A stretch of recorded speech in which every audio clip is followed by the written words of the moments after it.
probably can hear you. Rick, if you can hear me, we're getting ready to get started if you want to pull up the video.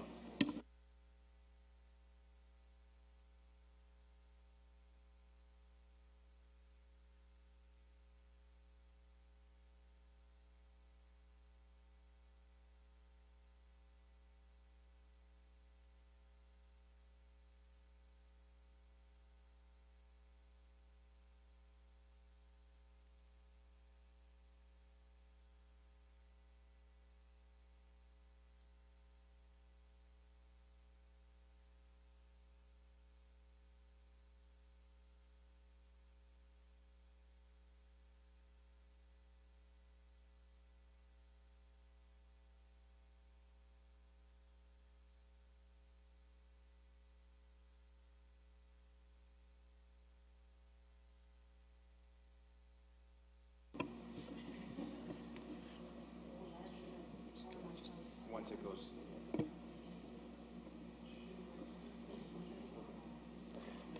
Okay, good evening, everyone. Welcome to the second meeting of the Resident Parking Working Group. My name is Joe Gravelisi from Mayor Arrigo's office, and Richard Wagner is also here, the parking director. Ralph DeChico, the chair of the Commission on Disabilities, as well as city councilors John Powers and Patrick Keefe. For those of you who didn't watch the first meeting, this one will go in a very similar way, although it looks like we have a little bit of a lighter crowd tonight. Everyone that's present will be invited to come up and speak for a few minutes with their thoughts on the implementation of a resident parking permit system for 2018 and what kinds of changes they'd like to see as far as resident parking. Just to sort of briefly recap what we had discussed at the first meeting.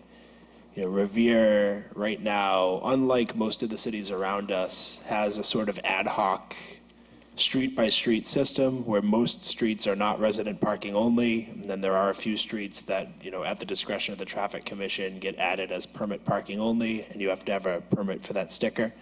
And that's the system that we've had for, you know, as long as I can remember.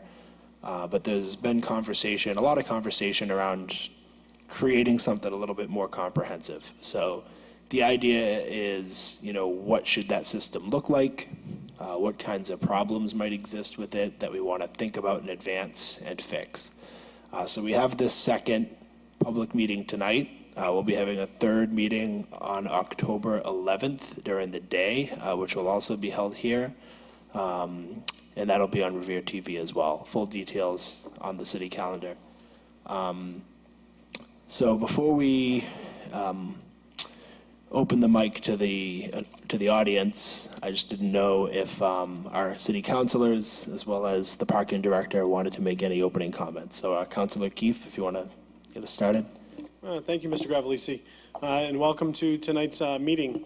We have Richard Wagner up in the top. He is Director of Parking Control in the city. And we have a few of our city councilors as well, and like we mentioned, it is a light crowd. I know the first meeting, typically you get a lot of the questions out of the way. By no stretch of the imagination are we going to figure out the world's issues of parking in Revere tonight. It's going to take. We're going to continue to have more meetings. The next one, I believe, is October 11th. But what it does show you is there's probably those 1, 2, or 3 really big questions.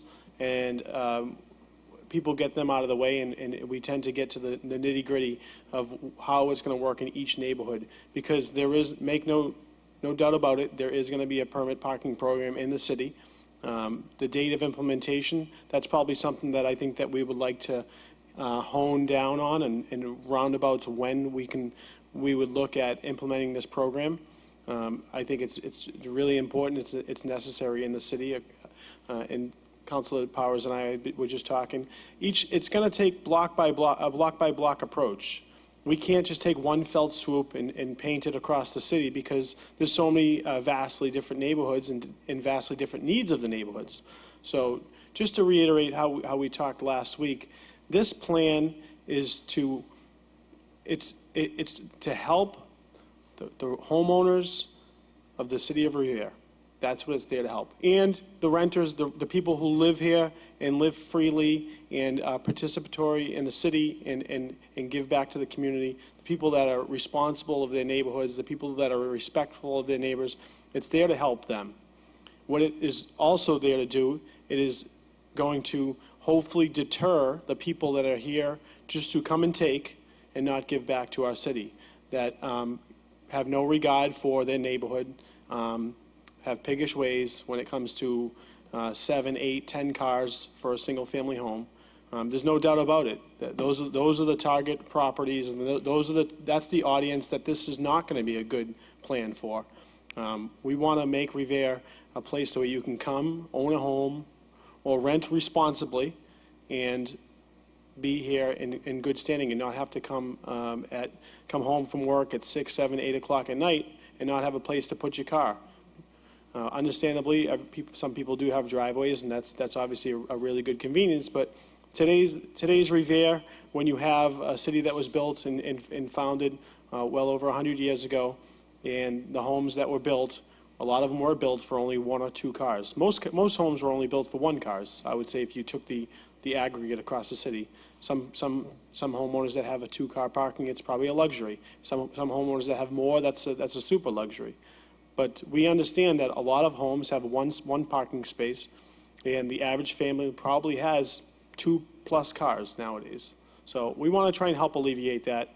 It's necessary across the city, and these meetings are going to help figure out all the nitty-gritty and how we're going to help roll that out. So I hope I can help in that process. Councilor Powers. Thank you, Councilor Keefe. I look at the city and I see 20 or 30 different neighborhoods where one set of plans doesn't work for the neighborhood down the street. I'll give you an example.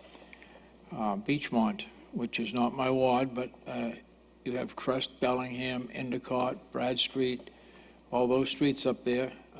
Some of them little or no parking.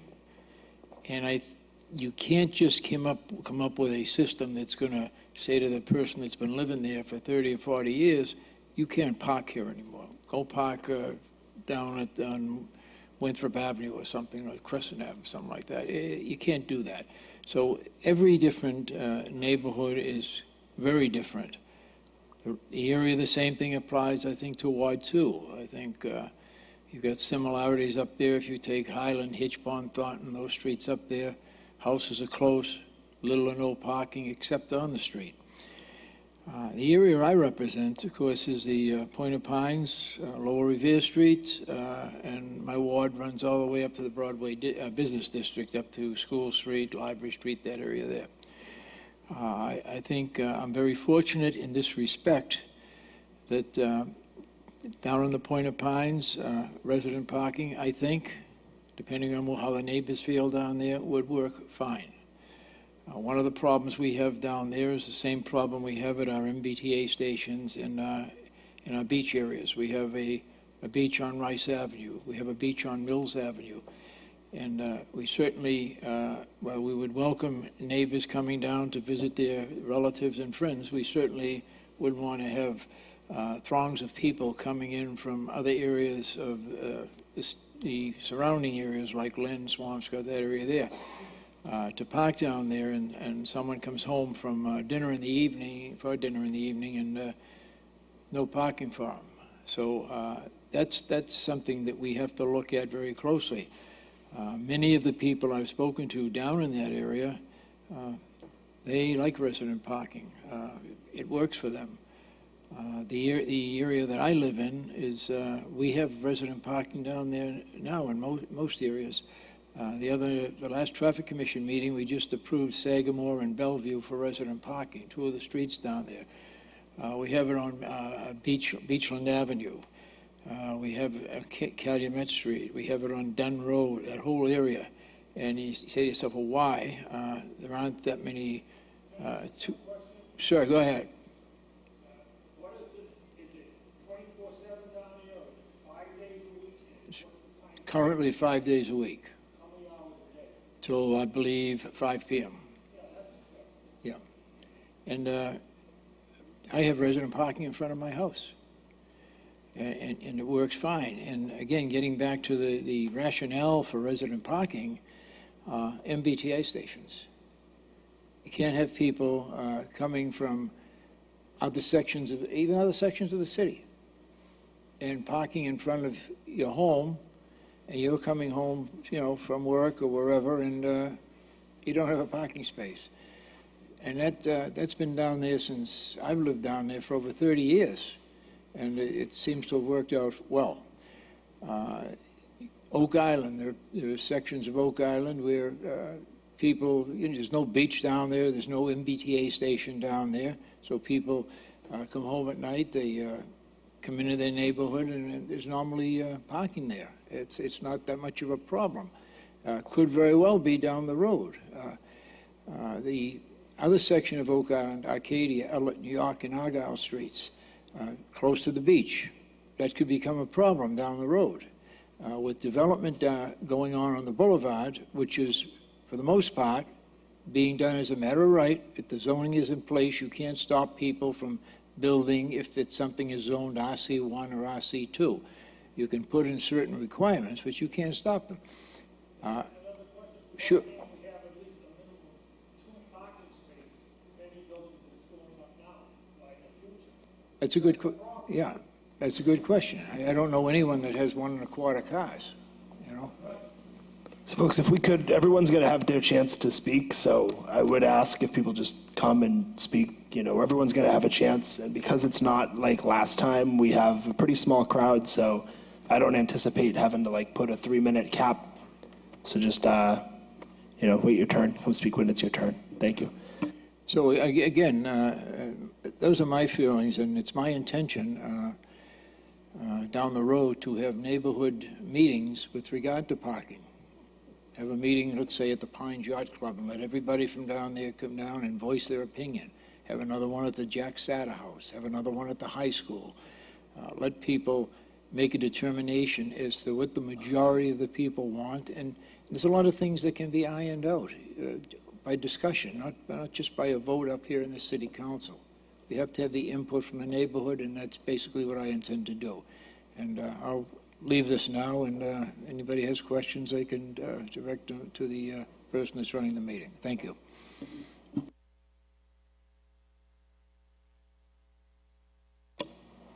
Okay, I'm ready to take questions, so if you want to start with the gentleman in the second row here. So when you come to the front, just state your name and address, and feel free to either just offer commentary on your thoughts on the issue, or you can ask questions of the parking director and the councilors here, whatever works for you. We're not going to set a hard time limit on folks, but we just ask, try to keep your comments tight. My name is Ed DeVoe, 216 Crescent Ave in Beachmont. I have a little bit of all comments, questions. I guess, when I first came to the meeting, and I wasn't focused just on permit parking, but as I understand it, the whole issue with permit parking is to, if you will, prevent outsiders or people that don't belong in certain neighborhoods or don't live in certain neighborhoods from using the sparse parking spaces that exist. So the question, the thing that comes up to is how do you identify out-of-towners versus people from Revere, and so you have Revere stickers. And then you say, well, if people from West Revere are coming over to Beachmont, for example, to park, to get to the train station, do you give them a different Revere sticker versus the people in Beachmont, and how do you identify them? So that's probably a big part of, technical part of trying to solve the problem. But I think the biggest thing we need to look at is that we're trying to put a permit parking in because there is very little parking available, whether it's people from the outside. And I guess I'd ask the question, number one, how big a problem is the outside parking problem, people that don't live here that are parking in the city, versus the fact that we've got very little space on the streets that we have now and too many cars from our own residents. So are we fighting a problem without addressing another problem, and the other problem being too many cars on the streets from residents to begin with, and how do we control that? So I'm not sure permit parking and addressing permit parking alone is going to solve the problem we're talking about. So that's one thing. Somebody raised the point about, apartment buildings. I think that, when new developers come along, I know when the city council and the various stipulations that come along, as you say, you can only have X amount of parking spaces per unit. Well, maybe we need to start to do that with residentials, 2 families, 3 families, 1 family to a certain extent. If you got a 3-family, you need to have X amount of off-street parking, or you can only have so many cars per building. So we need to start to maybe look at doing some of those things. The other thing is, like I said, it's because there aren't enough room on the streets. 2 things are happening. People are parking on the sidewalks because they're afraid to park in the street, because if you have a 2-lane street, they're afraid their car's going to get clipped. So we've got to address parking on the sidewalks. We can't address parking on the sidewalks unless we have fewer cars in the street. So it gets around. Maybe we need to look at more satellite parking, for areas, so that residents, granted, if they can't park in front of their house, they can park somewhere else. I mean, at some point in time, there's a price that needs to be paid somewhere, somehow, to solve the problem. One of the other, excuse me, you mentioned the neighborhood meetings, and I understand. So if I understand it, you're right. I mean, we're sitting here from the city trying to present ideas on a whole. And then your proposal will then go from the working group to come up with some thoughts and ideas. And it sounds like, from what I heard from you, is that one of those ideas is going to go back and hold individual meetings within each of the wards, so to speak, to get more input. Point of information, that's correct. But I think myself, as a ward councilor, I think it's incumbent upon all of the ward councilors to have meetings in their neighborhoods, different sections, that depending on the size of the ward, in the different makeup of the ward. I think it's important that the ward councilors get direction from the residents they represent, and bring that up here to the city council or to the traffic commission when these decisions are made. Thank you. Okay, thank you. So just trying to understand the process, because, in my mind, when I was reading about it, it seemed like there were going to be these 2 hearings. There was going to be the working group, and the working group was going to then present their recommendations to the mayor, the council, whatever, and something was going to go on from there. So there'll probably be other informational meetings before some sort of recommendations are put together. Okay. All right. The other part that I wanted to make is that even with the permit parking and permit stickers, if we all have stickers, we all from Revere have stickers to, if you will, keep people from outside from parking within the city. Or even if we start doing it ward by ward, if you will, so that West Revere is not parking in Beachmont during the day, a large part of that's going to take a certain amount of, policing, for lack of a better word. So that means, and I guess whatever recommendation comes up, if you're going to do permit parking, you need somebody to enforce it. You need the resources to enforce it. So whatever recommendations are made need to include budgeting to provide the resources to enforce it. And strict enforcement in the sense that today, with the databases that exist, every license plate is registered, so we know where they live. Even if they don't have a sticker, if we have clearly visible stickers on the back of every car, number one, somebody driving through can see that it's not a Revere sticker. Then they can then query on the license plate, find out where that license plate is from, give that person a ticket the first time, and with a database, if they're there a second time, I'd say tow them. So I think we need to be very strict about the enforcement of this issue so that people get the idea, because without that strict enforcement, what good are the permits? I mean, we're all standing up here talking about ideas and thoughts, but if you don't have the enforcement, therefore not. So those are my thoughts. Thank you. Thank you. Mr. Wagner, next person can come up, but I think you would agree, and I know the council certainly would be hopeful and we're confident that if this does roll out, it's going to add a significant number of positions to enforcement overnight, specifically during the day, because you can't do it with the staff that's on right now. Everyone knows that. And like I mentioned, the last meeting we did this with, I think one of our neighboring cities has up to 27 parking enforcement officers on duty. 27, so we have 3. Yeah, we have to increase our enforcement and as well as the technology involved, and we will be able to enforce properly. Hi, I'm Tricia Bernig. I live on Page Street, right around the corner.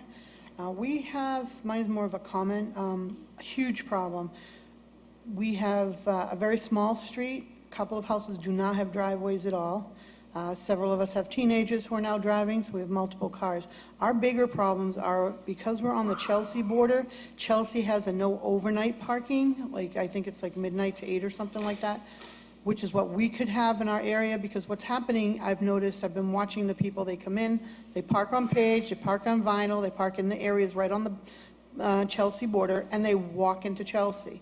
We've had people come in, pull their car up, I've watched them take luggage out, put them in taxis or friends' cars.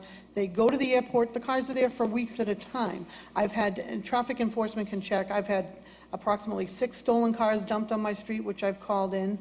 I've had cars parked right across the back of my car. I have someone terminally ill in my house, so I have to have my driveway clear. I have to be able to put my car in front of my house. And we have a couple of cars. And if I can't get that, and he needs to get to the doctors, it could cost him his life. And we've had a car towed that was from Roxbury, who was visiting someone in Chelsea, who knocked on my door. Hey, how you doing? Where's the car? I'm like, talk to the police. We towed it. You were parked in the driveway. Oh, is that illegal? Look in your book, lady. That's what I simply said. A midnight to 8, we have a lot of businesses in that small area, so we have employee cars parked in the area. We have business vehicles during the day. I don't want to take away from their businesses or their ability to work. So what we were talking about in our neighborhood is like a midnight to 8 ban.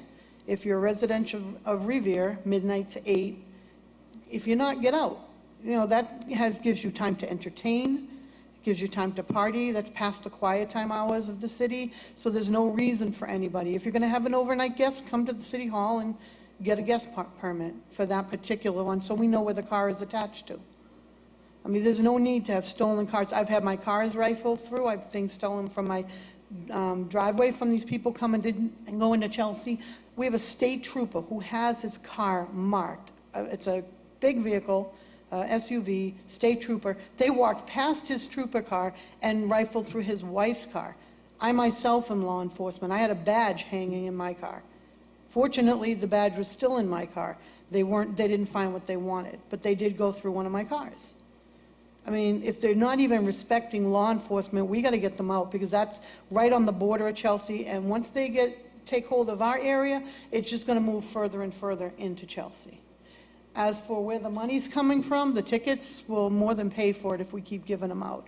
And I can take an overnight shift if you want. Like I said, I am law enforcement, and I don't have a problem with that. So, I mean, there's one employee right there willing to step up, one citizen. There you go. And like I said, I'm nocturnal, so I'm out all the time at night anyway. But like I said, we need to get something before we have a lot more problems in the city. I've had prostitutes in front of my house doing their thing in the car, and I move it on. I show them the badge. I'm like, let's go. Next step is I'm calling PD. Usually, I'm only a constable. I'm not supposed to do that, but that's usually enough so that the police don't have to be bothered with something like that. But we've had drug deals going down in front of my house. It's ridiculous. And none of the cars are from Chelsea. I mean, from Revere. They're from Chelsea, they're from Lynn, they're from everywhere else, but it's a quiet street and they think they can get away with it. And I've shoveled my parking space. I can't tell you how, when the heavy snow gets, how long it takes. I come out, I go up the street to bring my car back, and somebody's sitting there from New Hampshire. And the car's sitting there for 10 days. And I know that they're at the airport and gone. So, I mean, I pay my taxes, and I should have the right to park in front of my house. So, thank you. Thank you. Patricia, Trish? Yes. We've spoken before, and Yes. I can tell you that I'm the Ward 4 counselor, and I know that one of the biggest reasons I have behind pushing this resident permit parking program is Ward 4 neighbors, Everett and Chelsea, both of whom have permit parking. So everyone that's on that border, like yourself, gets the overflow. When they have guests, they park in front of your house, Yep. not in front of their house in Chelsea or Everett. So that's one of the biggest driving forces for Right. me. And then how- That will be eliminated. That's going to go away. I can't promise everything else is going to go away. No, I know, but even that- the littlest thing will get the that'll word help. out. Yep. You know, holidays, I don't even entertain anymore because there's no room for my family to come visit. That will definitely resolve that part of the issue. Yeah, because like I said, we have people with no driveways, and they have multiple cars. We all have teenagers. All our kids are in their 20s or just getting their licenses, so Well, I'm with there's you. more cars, you know? I'm with you. Thank you. Thank you.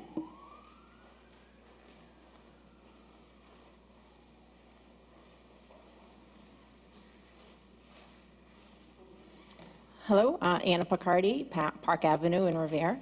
I spoke at the last meeting. I just wanted to take another moment to say that I spoke to some folks in my neighborhood, and we're definitely looking forward to the permit parking that is coming. And then just to also say that support what Mr. DeVoe stated about satellite parking. It's a brilliant idea. I know other communities do that. I believe Malden does that. They use one of the schools' parking for the overflow, just because there are so many cars as we're very populated as a city. So satellite parking, I think, would be something to consider.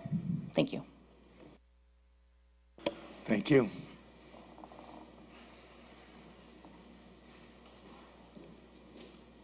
Eric Lampedecchio, 43 Tapley Avenue. Hi again, how are you?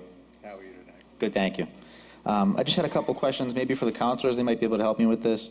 I know the next meeting date for residential parking is October 11th, and I know you had mentioned some community meetings. Do you guys have any dates for those? Well, I think that was a suggestion from Council Powers, and I don't think it's a bad suggestion, but it was just brought up tonight. The hopes, in all seriousness, were we put this out as an open, it has to be an open public meeting. So we had the last meeting, tonight's meeting, which is the 28th, and then we were going to go into the follow-up meeting on the 11th. We have to broadcast those meetings because it's an open meeting law. I don't think we'll have the world solved by then, but we were hoping to come by then, be able to have it a little bit more honed in. And then if we have to break it into different community meetings by ward or by section of the city, then we would have to determine some dates. So that's just, there's no dates for that yet. That would obviously push it out well after October 11th. Okay, so October 11th would not be the final date on this? October 11th is not going to be the final date, Okay. but we're hoping to have a much better plan by then, certainly. And like I said, last meeting was pretty full. There's probably only so many questions you can really ask. Once you get through those, I mean, some of the questions tonight are going to be repeats. There's only so many questions you can probably ask, and then there has to be some form of, all right, this is what we're going to do. Then that will probably spark a few more questions, and it might be a little bit of back and forth. But at some point, it's going to be, we're going to have to go with the best plan possible, getting as much community input as possible. Okay. To that point, I know we've discussed a little bit about time-based parking tonight, and I really think that with all the different areas and neighborhoods of the city, each neighborhood has their own time-based need, so to speak. So Ward 4, you guys are really suffering with the Chelsea overflow from the overnight restriction. I don't have that issue over here in Ward 5.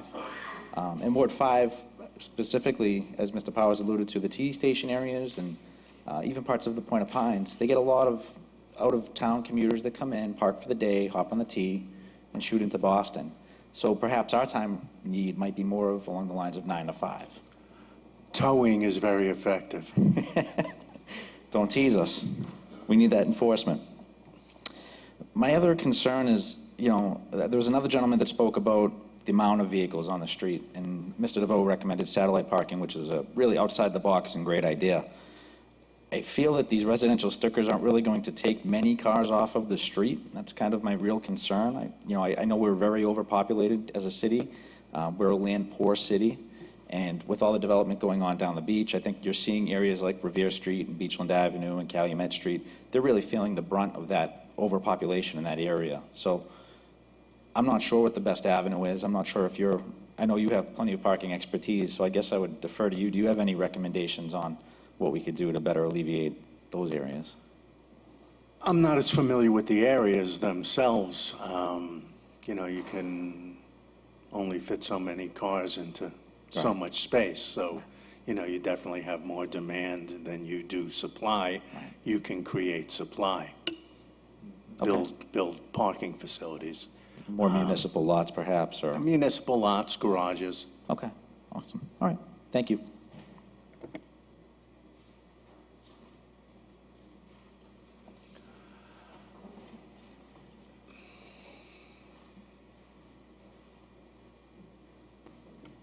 John Benetti from 34 Dana Street, Revere.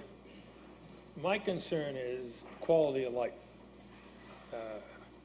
And what I mean with that is, you know, the summertime comes, you have barbecues, you have family affairs, different things going on, birthday parties, stuff like that there. So if you go to either a 724 or even 524, that can really hurt. I can understand there's certain parts, and they were like the young lady was saying that near the Chelsea, and I can completely agree with her about that situation.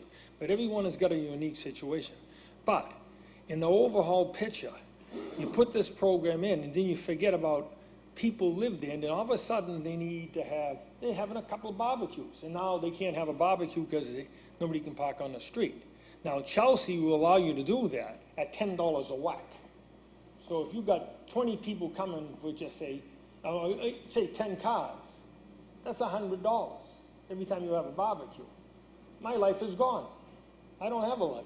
Why do I want to live in Revere anymore?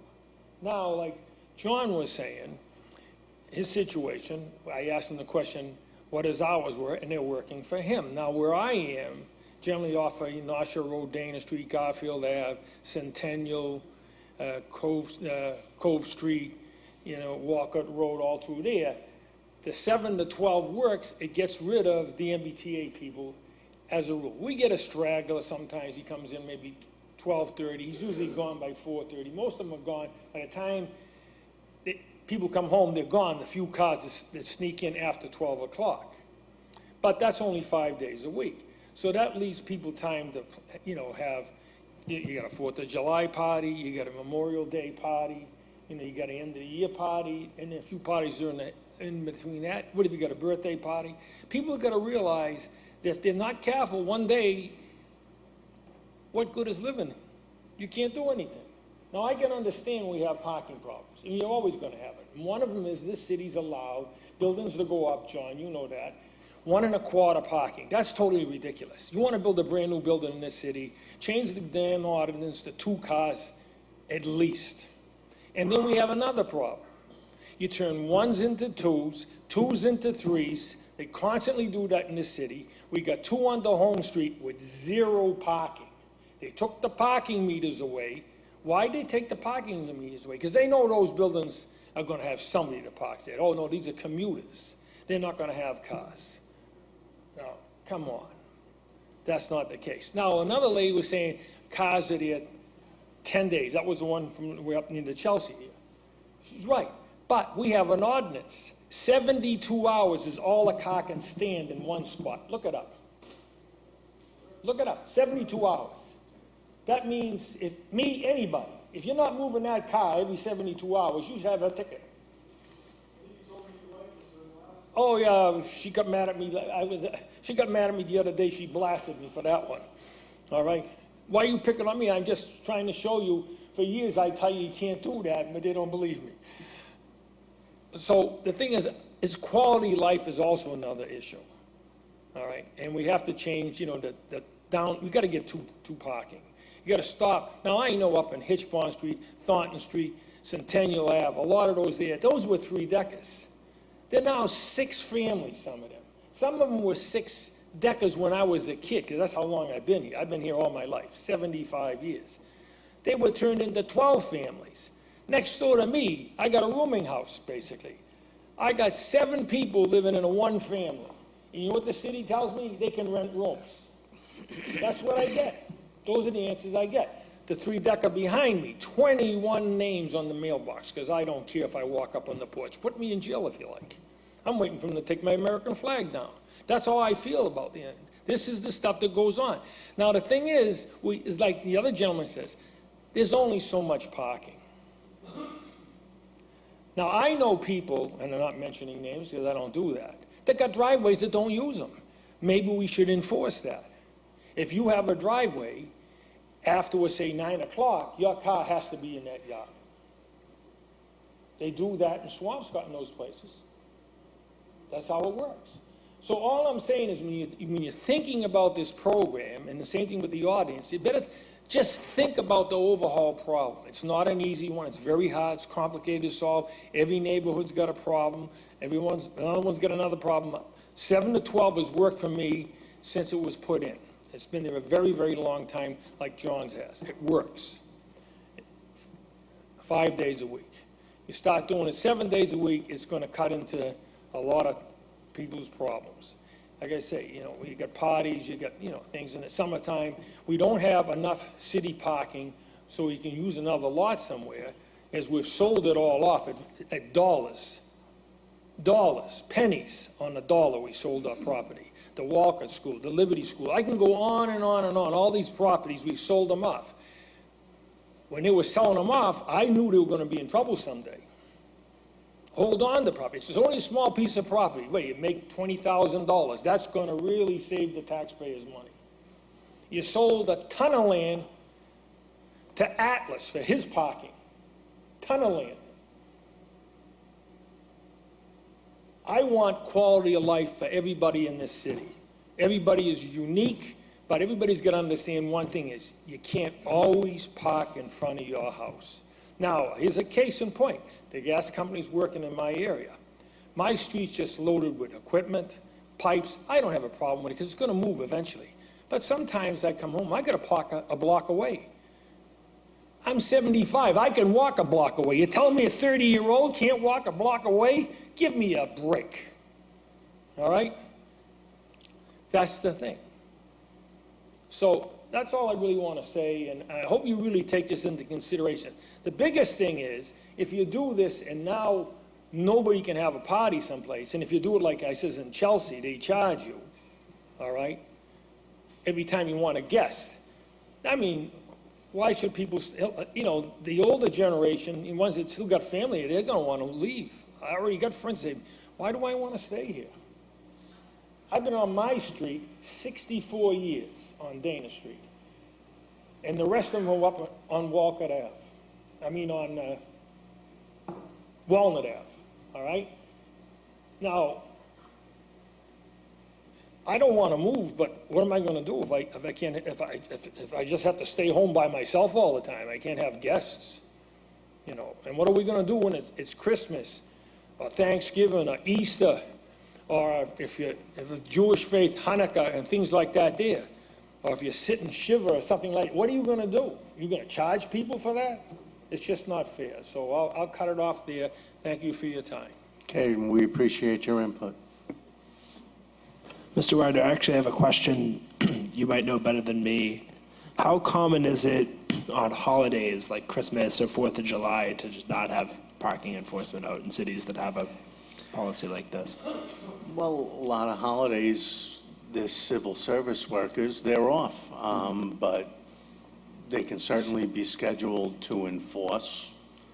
I mean, this city needs to have a whole new program put in place, and I think that's what we're beginning to do. And we're getting input from the residents, and the residents need to give their councilman input, and we need to put together a program, and I'm ready to put it together as fast as I get the input to do so. And, it won't be perfect, but we'll try and please as many people as we can.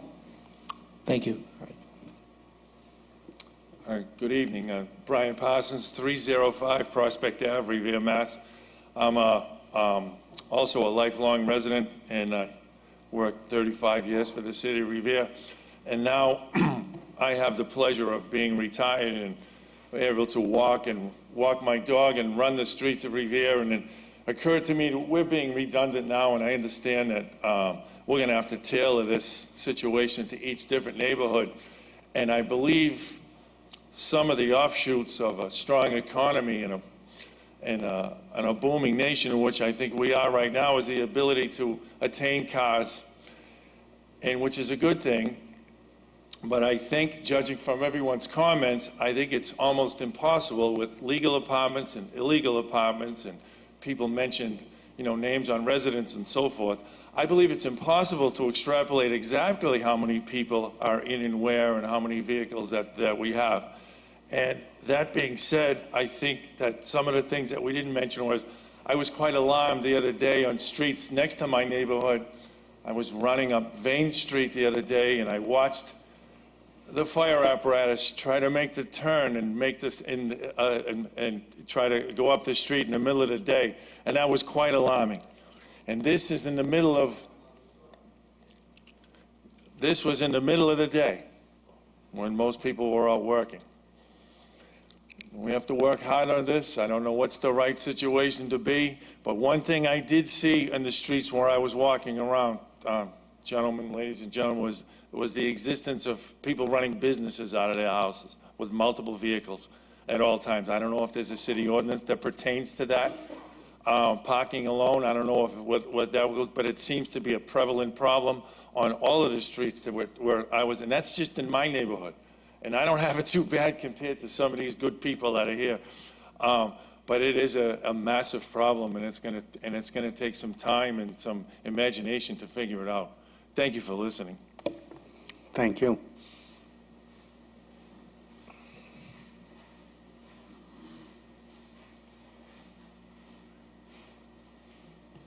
Hi there, I'm Joe Parzell. I live at 209 Bellingham. I moved there about 1.5 years ago. I really love Beachmont. I biked here from there tonight. It wasn't pleasant. Never really is biking around Beachmont or Revere. Like everybody else is saying, there are lots of problems with parked cars on the streets, and if I could have my way, I would have no cars whatsoever on the streets. You'd make more room for traffic, more room for bikes and buses, emergency vehicles. I don't want to run down through all the details like everybody else has been doing, but one of my main issues is parking on the sidewalks in Beachmont. And there's a city ordinance that allows people to park on the sidewalk on the 3 main roads in Beachmont, and I think that should probably be taken off the books. We have a school that a lot of kids walk to. We have a senior housing there, and it's almost impossible to be a pedestrian around Beachmont these days. We have the T-stop that everybody wants to walk to, but you can't anymore. And especially in the winter, when there's snow, or on garbage day, when there's trash cans everywhere, you can't get by on any of the sidewalks, and the cars just kind of taken over. They're really damaged. I have some notes here that I'd like to leave with you, so I don't have to go through them all. But there are some other issues with parking on Unity Ave, parking by Dunkin' Donuts, and how the bus has been parking in front of the T-stop. Thanks, Chuck. Good to see you. All right, thanks. Thank you. Thank you. If I can, and I know you don't live in my ward, I think you're in Ward 1, I assume. But you make really good points, and we have Ralph Tachigo here, who's on the Council of Disabilities for Revere, and he's actually made really good strides because it's hilarious. I moved to Revere 14 years ago, and I was astounded because when I first moved to my street, half the neighbors parked on the sidewalk, and I was like, wow, it's weird. You know, I guess you can park on the sidewalk in Revere, and it was almost commonplace in a lot of our streets. The enforcement on it has been a lot better. It's driven people nuts. I've gotten more calls from when they stopped allowing it on Warren Street. It was really painful for the residents there because the other flip side of it is you're making it more pedestrian friendly, but then the fire apparatus, like Vane Street, the vehicles can't get up there. So it was a temporary, probably solved many years ago. I think this happened during the Ambrosino era, or maybe even before that, but it was officially allowed probably about 15 years ago. And it was a temporary solve to help allow large vehicles to get up and down the street, but it took absolutely no consideration people trying to walk, whether they're walking their dog, ride a bicycle, maybe if they needed a wheelchair. So it's definitely not the right thing to do, and I'm glad to see that more of the streets are starting to eliminate that. I can't advocate for the ones over by you. except for the fact that I would always err on the side of of what Ralph and his team have to say on that. Yeah, I don't think, thank you. I don't think that letting the cars park on the street is the resolution, because like you said, you can't get through, so one resolution is to not let them park on that side. In my notes, I offer some suggestions, and like everybody else is saying, just get people to park in their own driveway. You don't know how many times I walk past a house where there's a car parked on the sidewalk, blocking the entire sidewalk in front of the house, that has an empty driveway and an empty driveway on each side. And not only is that driveway taking up space in the street, because you can't park in front of their empty driveway, they're taking up essentially 2 spaces by parking in the street or on the sidewalk and letting that space go unused, so. Tough to cure common decency, right? Well, It's tough to teach it, actually, so. I think it's just more of, like you said, it's accepted now.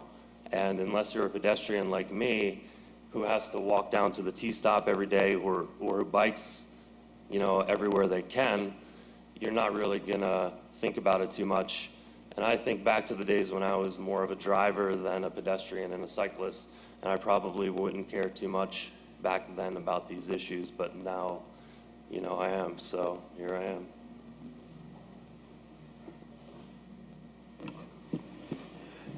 Just for a point of information, the Commission on Disabilities had sent a letter to the Traffic Commission, I believe, back in April, asking them to take a look at, I believe there's 6 streets that are on the city ordinances to allow parking on the sidewalks. Actually, that is an ADA violation, so we had asked the Traffic Commission to take a look at getting those removed from the city ordinances, and/or taking a look at if the streets are not wide enough to making it parking on one side of the street. So it is being looked at. So it's something that we are actually trying to get that situation rectified.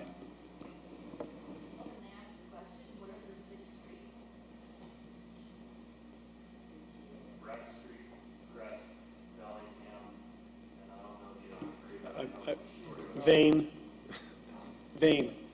yeah.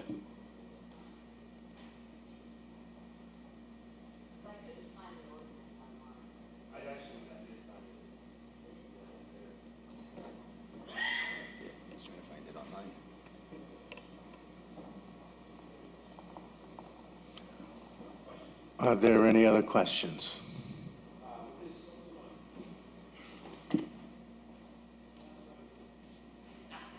Sorry, 2 quick questions. The first being, we have a lot of state roads throughout the city, for example, Revere Beach Boulevard, North Shore Road, Oak Island Street. Would the residential parking be applicable to those areas, or could we enforce it in those spots? We cannot enforce currently in those spots. We're looking into developing a relationship so that we can, but Okay. currently we cannot. Thank you. My second question, some residents on True Street sent me a text. They're concerned about business overflow as we go to implement this. Right now, there's a situation where businesses on Broadway, if they don't find a parking spot, or if they just choose to try to avoid the meter, they'll park on the residential side streets, and they just wanted to make sure that that was heard as well. Thank you. Okay, thank you. Mr. Chairman, one of the things I'd like to mention, as we all know, there's a tremendous amount of development on Ocean Avenue, Parcel H, the North Lot. And what I've noticed recently is that the parking on Ocean Avenue has increased tremendously all through the day and even in the evening. And the reason for that is that when they rented those apartments, they rent the apartment, and then even though the city council required them to have so many parking spaces, which I agree is probably, should be more, but they tell the tenants, if you want a parking space now, you have to pay X amount of dollars per month. And I think that that's wrong. If we're requiring a developer to have a parking space or 2 parking spaces or whatever it might be for a particular unit, then he should not be charging the people that are renting that unit to park in the garage and forcing them out on the street. The rents are high down there. I think we would all agree on that, and I know that I intend to, on any future development,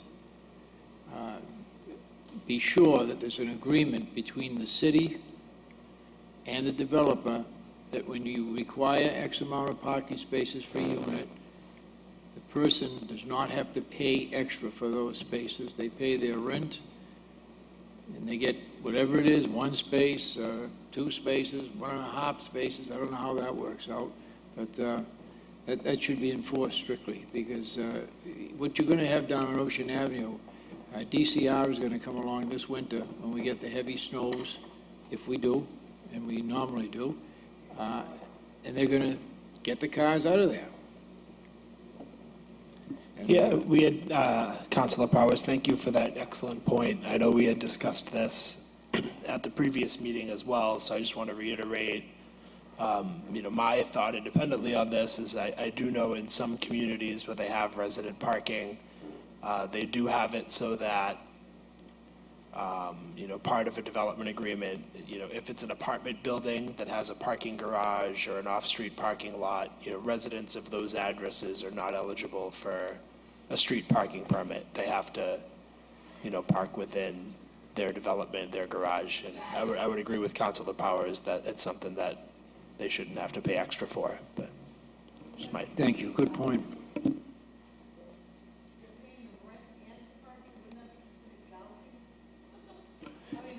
Yeah, I mean, while it's not, in free theory, market. in theory, people enter into it freely, right? But I think Councilor Powers expressed a good point, which is that at the very least, these types of things should be discussed up front, or someone's, say they're gonna have a parking garage at their, at their facility, but if they're gonna charge more on top of that, and therefore, by doing that, incentivize people to just not park in that garage and go park on the street, then we're undermining the purpose of them having off-street parking in the first place, so. Or not live in the facility, like I Right. chose not to do. Right. Well, that's the free market at work right there. Are there any other comments? I'm going to comment as a citizen, not as the Commission on Disabilities, Ralph DeChico, 49 Washington Street. I am totally in favor of the resident parking. I'm glad that one of my questions was for apartment buildings that have parking on the garages, that I feel that those residents should not be allowed if we did implement a resident parking permit, because they do have parking that's in that building, because those are other cars that would heavily impact the neighborhoods that should not have resident parking. Those buildings were built with parking, regardless if they charge or do not charge. They were built with parking in them, so they should not be parking on these streets. As for Ocean Ave, I'm waiting for the signs for DCR to be put up there. Those cars are not supposed to be parked on that, and that was part of the trans agreement, that no cars were supposed to be parked on the boulevard over there. So I don't know what's taking DCR so long to put those there. My other question and comment for resident parking is, I do like the idea of the time, but I would like to see that if it could be a 2 full-time slot, depending on the areas. It should be during the day for certain hours, and I think it should be overnight, citywide. The majority of the problem is houses that have illegal apartments, and when we say, is there a way of knowing how many cars are actually in the city? We can find out how many are supposed to be in the city by what is registered on the excise roll. That's how we can see how many cars are supposed to be here. And then we can take a census, a round figure, to see how many cars are actually on the streets. So we can see what's on the actual roll of excises to see how many cars are supposed to be in the city. And then you can just take a look and see how many are there. So you'll know by that, by just seeing what's on there for the excise. But I'm for having a 2-slotted time frame during the day and overnight. And also towards holidays, and I know we had a discussion on it, that some cities do implement that. It's not in effect for holidays. So that would be posted that the parking for residents only would not be effect on holidays. And I think that would work.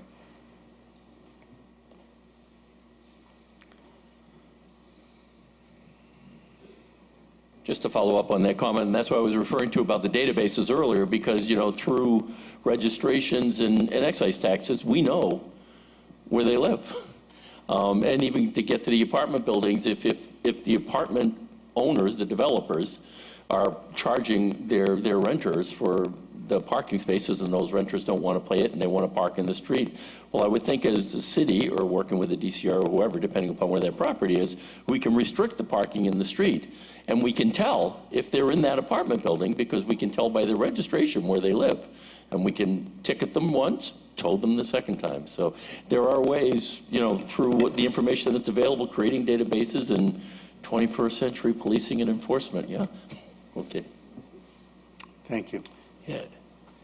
I can say that obviously we're far from perfect. And there's a lot of work to do, but one thing that has made a positive difference on the front of vehicles that should be registered in Revere that aren't, as most of you know, Revere did add an overnight parking control officer last year for the first time. Previously that had fallen on the Revere Police to enforce that, which is, inconsistent. We obviously, I think, need more than one. I think that's something that everyone agrees upon. But since adding the one and, being able to address violations when there's out-of-state plates or cars parked illegally on streets that do have resident parking now, the city has seen an uptick in excise tax come in since that happened.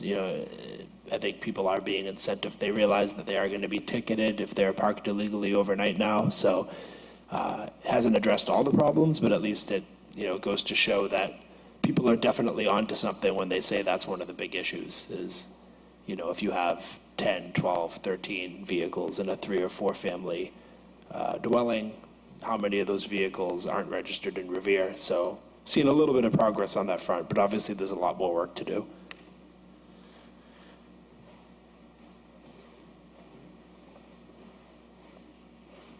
It just dawned on me, we were talking about how many cars should be in Revere. There are several people who are leaving their own cars at home because their employers are allowing them to use commercial vehicles, which I believe aren't allowed to be parked overnight on the streets. So I'm seeing a lot more commercial vehicles. They're leaving their cars in their driveway, but they're bringing their pickup trucks, and this was one giant Megatron-type tow truck that parks on my street, and different things like that. So there's, it's G&J, I think it is. There's a lot of commercial vehicles parking, and there was one given a ticket on Page Street the other day, but that's a huge thing. If they're going to be bringing their work vehicles home, then they need to get rid of their private vehicles. Right, so there is a new ordinance in place regarding commercial vehicles, which the full details of can be viewed at revere.org on the parking clerk's website, or you can reach out for questions about that. But you're obviously right that that's been an issue. Some people think that commercial vehicles are trucks and buses. There are also minivans and things like that. People are like, well, it may have a commercial plate, but it's not a commercial vehicle. That needs to be established, that if it has a commercial plate, it is a commercial vehicle. Correct. Thank you. All right. Thank you. Is there anyone who has not spoken that wants to get an opportunity to come up and say a few words? We have one more person. Okay, one more. Yeah. Go ahead. Yes, on the commercial vehicles, I think, they shouldn't be allowed. Now, what are you considering a commercial vehicle? A lot of the state in some cities is by tonnage or by how many wheels. I think that all commercial vehicles, if they're not owned by the person that's in the house, should definitely not have overnight parking. No tonnage, no wheels, no sizes. If they don't register from that house, they can't park on that street or any other street.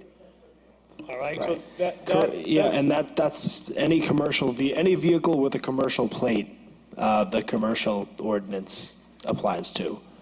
If you're over a certain tonnage, then you can't even get a permit, if it's more than a 4-wheel vehicle. But any vehicle that has a commercial plate is subject to the ordinance that's in place now. All right, there was another question I had for you. I think what it was, I just lost my thought. It was something to do with the commercial vehicles. Oh, yes, and you were talking about they could get a special permit, $450. I don't think that's a good idea either. Now I have the other question that just came to me was, like where I am in Ward 2 in my area, that's residential and small business zone. So that means if you have a small business there, can you have a commercial vehicle? See, that's another thing. I don't know what the ordinance is for that. But in my street, it's residential and small business in that general area. I tried 30 years ago to get that changed just to residential, but the neighbors went cuckoo because they figured, I'm going to lose the value of my house. I says, nobody is going to even know that there's business allowed on this street. So that didn't fly at that time, but, would that cover a commercial vehicle then? If you had a small business out of your house? That's a good question. Well, again, So under the commercial parking ordinance, if you have a business that's registered in Revere, to a Revere address, then you can purchase a parking permit for one commercial vehicle in the One household. commercial vehicle.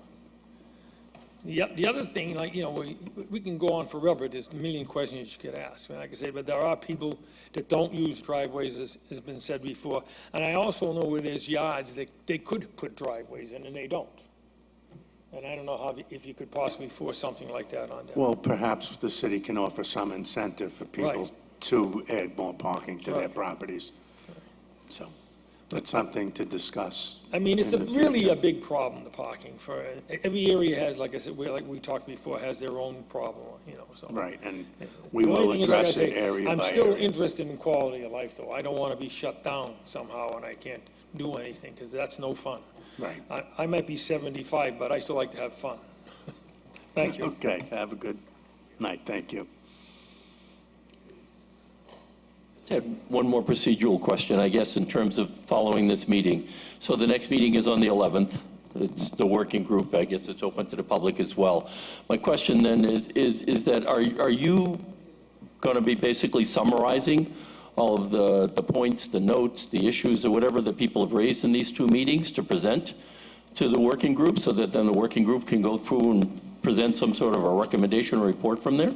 Yeah, so I would imagine, well, not I would imagine, this is how it's going to be, is the next conversation is going to be a little bit more structured. We're going to come in, Mr. Wagner and myself and any counselors, and, we're going to be able to just debrief on some of the comments that have been made at these first two meetings, and we can kind of summarize that. I think we have a few trends, right, that we all can agree that most people agree that there's certain types of things that we need to see a little action on.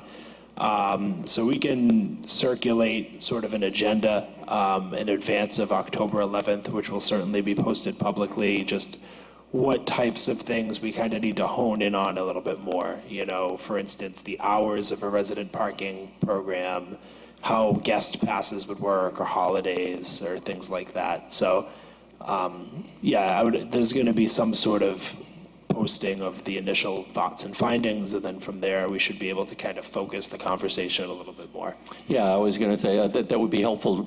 I plan to attend that meeting as well, and if you could get some synopsis of what's been presented, the trends, et cetera, that would be really helpful in making that more effective. Great, we'd love to have you there. Thank you. Okay, have a good night. So, does anyone else have any more questions? Okay, well, I thank everybody for coming, and we look forward to seeing you at our next meeting, and have a great night.